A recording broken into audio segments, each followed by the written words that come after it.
বাইরে একটা গ্রহ যার নাম নেবুলা, সেখান থেকে একটি রাক্ষস পৃথিবীতে প্রবেশ করলো এবং পৃথিবীতে ধ্বংসযজ্ঞ চালানো শুরু করলো।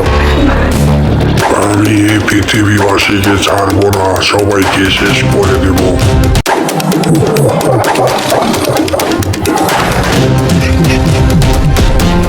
হাল্ক দাঁড়িয়ে দাঁড়িয়ে সব দেখছে আর চিন্তা করছে যে কি করা যায়। এই অন্য গ্রহের দানবটি তো আমাদের দেশটিকে ধ্বংস করে দেবে, যেভাবে হোক ওকে পরাস্ত করতে হবে আমাকে। এই মূর্খ হাল্ক, আমি হলাম নেবুলা গ্রহের দানব, তুই আমাকে কিচ্ছু করতে পারবি না। তুই যে গ্রহেরই দানব হসনি কেন, আমার পৃথিবীকে তুই কিচ্ছু করতে পারবি না। তাহলে আগে তোকেই শেষ করি, তারপরে দেখা যাবে।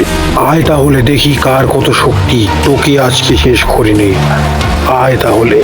তারপরেই নেবুলা গ্রহের দানব এবং হাল্কের তুমুল মারামারি শুরু হলো।